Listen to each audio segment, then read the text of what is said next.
Hello, guys. We hope you're having a good day. My name is Lady Hernandez, and with my partner Julian Gomez, we will present the Green Mile novel by Stephen King. So let's start with a little introduction. Hello, everyone. Today we are going to talk about the characters of the Green Mile. We are going to give some details and important information about the characters in the book, and also the characters in the movie. Okay, the first character and one of the main characters is John Coffey, and also the official Paul.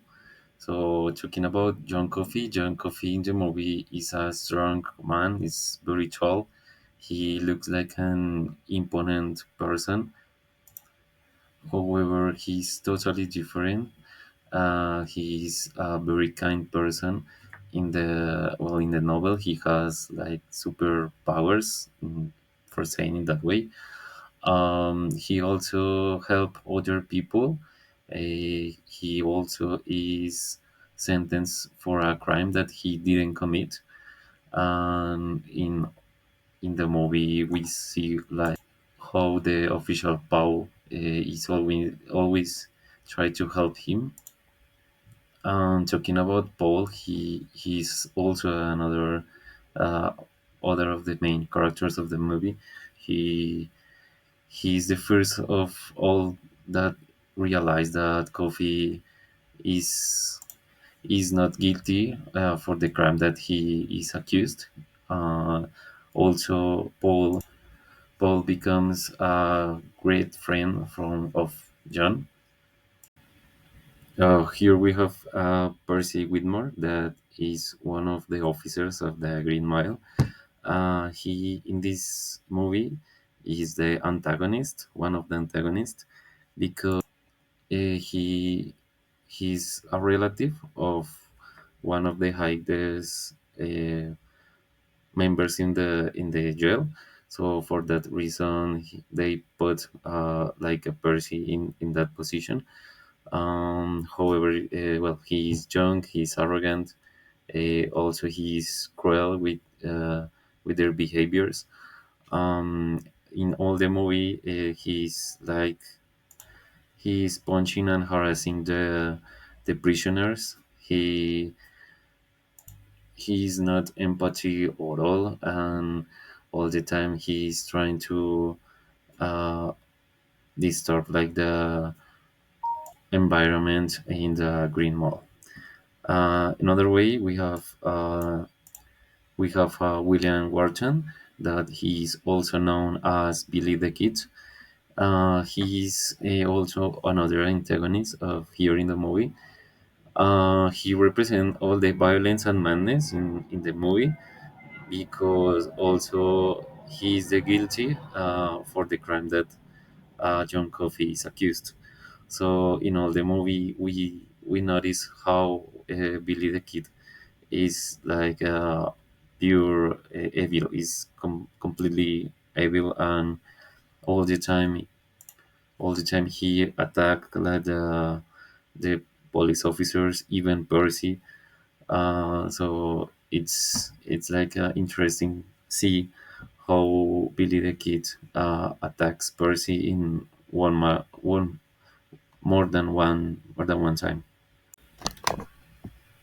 Here we have Mr. Jingles, that is a mouse that one of the prisoners adopt, because at the beginning, Mr. Jingles, all the police officers and all the staff in the jail tried to catch Mr. Jingles, but with food, with tramps. However, it was not possible. So the only person who catch the mouse was one prisoner, and he teach to the mouse some circus tricks, and they become really close friends. The mouse also represent like a hope inside the prison, and how all the prisoners try to live their daily life, and the difficulties that they pass through. And also, Mr. Jingles is like are trapped in this environment that is a bit hard even for an animal. Um, Mr. Jingles has a very important paper in the plot, so it's very interesting to see how the movie put all this important to the to that character. In other way, we have some other police officers like Brutus, Harry, and Bill. There are even other two or three officers. They share the same characteristics of Paul because they are always very respectful with the prisoners, and all the time they are like helping each other. So they have a very similar way to act as Paul. Okay, let's start with general aspects. First, it takes place at Cold Mountain Penitentiary. Second, the protagonist Paul Edgecombe is the supervisor of the Green Mile, which was located in the Block E. And why it is called Green Mile? Because as you can see in the picture here in this slide, the floor on the Block E is green. It helped for the prisoners to feel calmer because they were waiting for their execution. Okay, let's start with the summary of the novel. Let's start with John Coffey. John Coffey is a strong gentleman who was accused of the murder of two girls.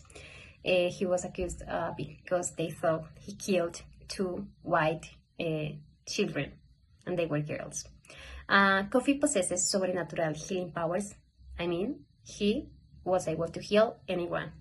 Edgecombe, which is the supervisor, the one I mentioned before, he was the leader of that penitentiary, in a specific of the Block E, which was called the Green Mile. And Edgecombe and his partners treated the prisoners with respect and calm because they were going to face a really horrible moment when they get executed. So he tried to calm them and give them like a little bit of peace. So let's continue. Okay, let's continue. There was a man whose name was Benson Wetmore who clearly enjoyed his position to torture the prisoners. When he arrived to the Block E, he just bothered the prisoners, in specific to Edward Delacroix. Later I will explain you what happened. So until now we have, let's recap just to make sure we understand everything. We have Edgecombe, which is the good police, the supervisor of the Block E in the Green Mile. We have Coffey, which is the prisoner accused for killing two girls, and we have Wetmore, which is the bad police, okay, who takes advantage of his position to bother the prisoners. Then we have a second very important moment, which is the execution of Edward Delacroix. It's a French name, he was French. Okay, so Wetmore is accepted to be administrator of a psychiatric hospital. Wetmore is the bad police, okay? He's accepted to be the administrator of a psychiatric hospital, so Edgecombe, which is the good police, the supervisor, feels better because he goes away and he won't return anymore to bother the prisoners because he was really bad with prisoners. However, before Wetmore goes, he asked to lead, to supervise the execution of one of the prisoners, which was Edward Delacroix. What happens is that when the process of the execution was taking place, what needed to be done was they needed to put a wet sponge on the prisoners' heads so that the process wouldn't be so painful, and the electricity would or could reach directly the brain. However, as Wetmore was not good person, as he hated the prisoner or all the prisoners, what he did was to place the sponge as it was. He didn't add water to it, and it made the body of Edward Delacroix burned alive slowly. He made him suffer much more than it was used to be. Okay, so it was like something that left Edgecombe feel bad because he allowed him to do that. He couldn't do that anything at the end, but he felt very bad with Edward because Edward at the end was not that bad person. Okay, so until now, Edward Delacroix had a mouse who he played with, and this mouse was so smart, so intelligent, because he could do interesting things. What happened is that after Edward Delacroix was executed, the mouse was taken by Coffee. So let's start with this, the characteristics of the summary. Edgecombe wants to redeem himself. Edgecombe is the supervisor, by breaking Coffee out of prison so he can cure the warden's wife, who has brain cancer. So let's explain. Coffee, you remember that Coffee had power, supernatural power to heal people. So he took a Coffee to the wife of a friend, since she had a brain cancer. He healed her, and he took Coffee again to the prison, but he was surprised with his colleagues because they couldn't believe he was able to do the miracles. What happened is that they had doubts that he was the one that healed the girls. On the contrary, maybe they thought he was trying to save them, but it was late. And police found Coffee with the girls, so they didn't have like a proof, since all of that was like maybe spiritual or something. Okay, so when Coffee arrives to the prison, he passes the disease to Wedmore. Wedmore arrived. Wedmore is the bad police, remember? And Wedmore starts to feel bad, and then he goes to the psychiatric hospital, but not as a supervisor as it was going to happen, but it has one of the patients. Okay, so in that moment, Coffee then get executed, and the police, Edgecombe, felt really bad because he thought he was innocent. However, he never had the chance to prove it. That's why I say that's a sad story, because Coffee was innocent for the murder of the girls. Okay, so at the end of the story, after Coffee's execution, Edgecombe leaves Cold Mountain, and now he is living at the old age home, trying to tell the story to his loved friend, whose name is Elaine Conley. Also, there's something I didn't mention, is that Wedmore, which was the bad police, he killed the mouse, who was a very interesting mouse, because he did some different things other mouses didn't do. However, when the mouse was dead, Coffee resurrected him. So it was something that makes this story very interesting as well. So it was all for this summary. We hope you have got the main idea. So now let's go with the next part. Okay, what happens in the real life? Basically, this novel is not like based, but it was inspired by the author on the case of George Stinney Jr. He was a child that was accused of killing 2 girls in real life. So what happens is that he and his sister were taking care of a cow when the 2 girls appeared with a question. Later, the girls were found dead, and without any proof, the police assumed he was responsible of their murder, and they took the child and executed him unjustly. It was a hard case, and when I read that, I said, like, what happened here? And then I read that later on, years later, that he was executed. They found that he was not responsible for the murder, because the material or the instruments used to murder the 2 girls were like very so heavy that this child wouldn't take it, wouldn't use it. We have two curiosities. The first one is that the meme in Spanish called Estoy cansado, jefe comes from the movie of the Green Mile. So if you see the picture, you found out that maybe you have used it. The second curiosity is that there is a chapter in The Simpsons trying to show a part of the Green Mile movie. And here I leave you a picture. Thank you. Okay, in this section, we are going to talk about some difference between the book and the movie. There are a lot of difference, but we are going to explain like the most significant in the plot.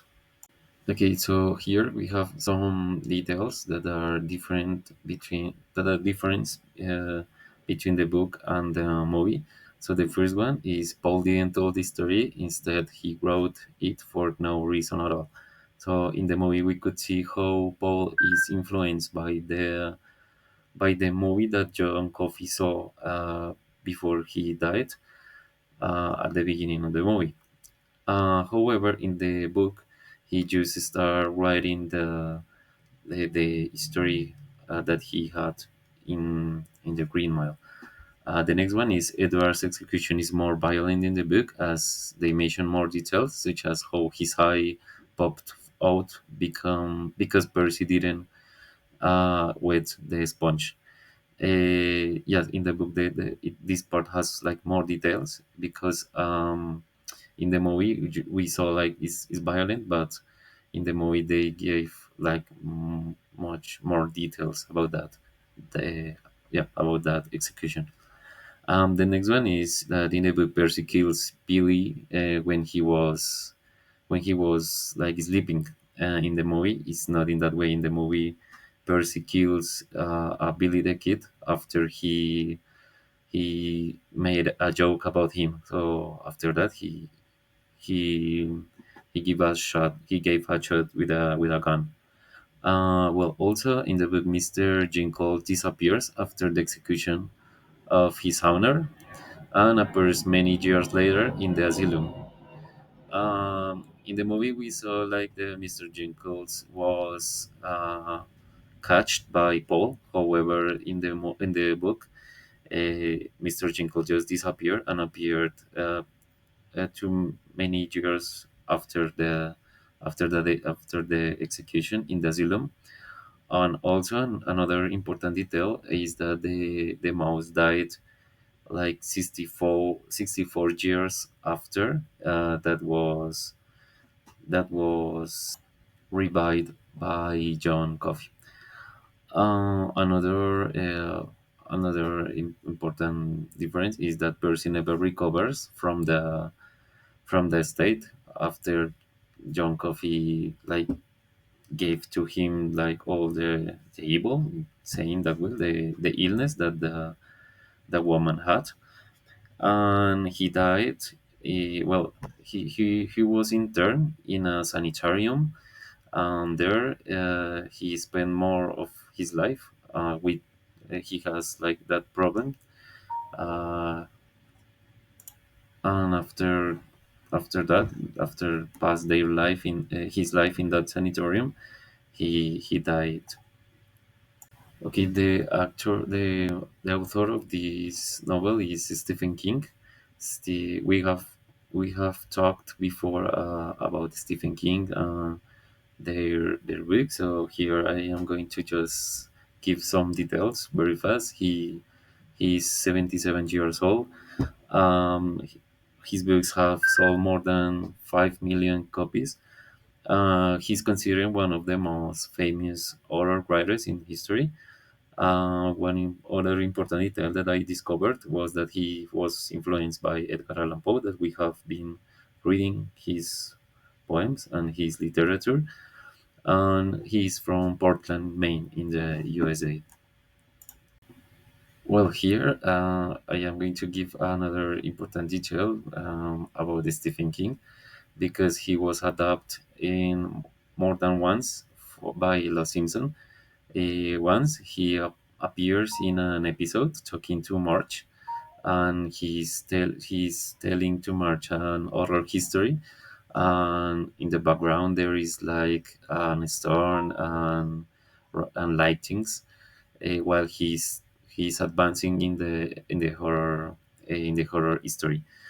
And also the Simpsons adapt on all episodes about The Shining, that is also a novel of Stephen King. And also this movie has, there are, if I'm not wrong, there are two movies about the Shining, and also the adaptation that The Simpsons made in the episode.